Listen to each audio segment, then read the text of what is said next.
एक राम अवदेश कुमारा, तिन्ह कर चरित विदित संसारा। नारी बिरह दुख लहऊ अपारा, भयऊ रोसुरन रावणु मारा। एक राम तो अवध नरेश दशरथ जी के कुमार है। उनका चरित्र सारा संसार जानता है। उन्होंने क्षत्रिय के विरोह में अपार दुख उठाया और क्रोध आने पर युद्ध में रावण को मार डाला। प्रभु सोई राम की अपर को हूँ जाय जपत त्रिपुरारी। सत्य धाम सर्वज्ञ तुम्हें कहूँ विवेक विचारी। सिया राम, जय श्री राम। हे प्रभु, वही राम है या और कोई दूसरे हैं जिनको शिव जी जपते हैं? आप सत्य के धाम हैं और आप सब कुछ जानते हैं। ज्ञान विचार कर कहिए। जैसे मिटे मोर ब्रह्मबारी, कहूँ सो कथा नाथ विस्तारी। जाग बलिक बोले मुसुकाई, तुम ही विदित रघुपति प्रभुताई।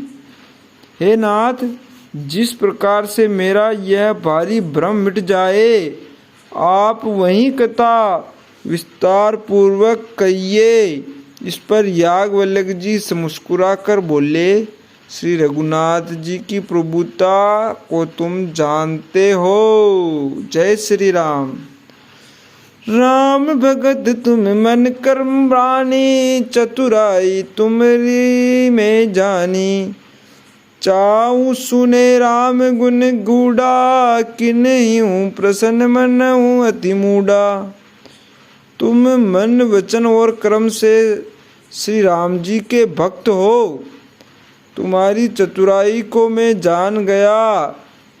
तुम श्री राम जी के रहस्यमय गुणों को सुनना चाहते हो, इसी से तुमने ऐसा प्रसन्न किया है, मानो बड़े ही मूढ़ हो। तुम आदर पूर्वक मन लगाकर सुनो। मैं श्री राम जी की सुंदर कथा कहता हूँ। बड़ा भारी अज्ञान विशाल महिषासुर है और श्री राम जी की कथा उसे नष्ट कर देने वाली भयंकर काली जी है। राम जी की कथा चंद्रमा की किरणों के समान है, जिसे संत रूपी चकोर सदा पान करते रहते। ऐसा ही संदेह पार्वती जी ने किया था, तब महादेव ने विस्तार से उसका उत्तर दिया था। सिया राम।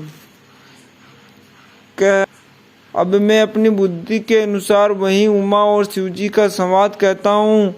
वह जिस समय और जिस हेतु से हुआ उसे, हे मुनि तुम सुनो, तुम्हारा विषाद मिट जाएगा। विषाद। एक बार त्रेता युग में शिव जी अगस्त्य ऋषि के पास गए। उनके साथ जगत जननी भवानी सती जी भी थी। ऋषि ने संपूर्ण जगत के ईश्वर जानकर उनका पूजन किया। राम मुनिवर अगस्त्य जी ने राम कथा विस्तार से कही, जिसको महेश्वर ने परम सुख मानकर सुना। फिर ऋषि ने शिवजी से सुंदर हरिभक्ति पूछी और शिवजी ने उनको अधिकारी पाकर रहस्य सहित भक्ति का निरूपण किया। कहत सुनत रघुपति गुण गाता, कछु दिन तहाँ रहे गिरिनाथा। मुनिसन विदा मागी त्रिपुरारी, चले भवन संग दक्ष कुमारी। श्री रघुनाथ जी के कहते सुनते कुछ दिनों तक शिवजी वहाँ रहे। फिर मुनि से विदा मांगकर शिवजी दक्ष कुमारी सती जी के साथ घर कैलाश को। उन्हीं दिनों पृथ्वी का भार उतारने के लिए श्री हरि ने रघुवंश में अवतार लिया था। वे अविनाशी भगवान उस समय पिता के वचन से राज्य का त्याग करके तपस्वी या साधु वेश में दंडक वन में विचर रहे थे।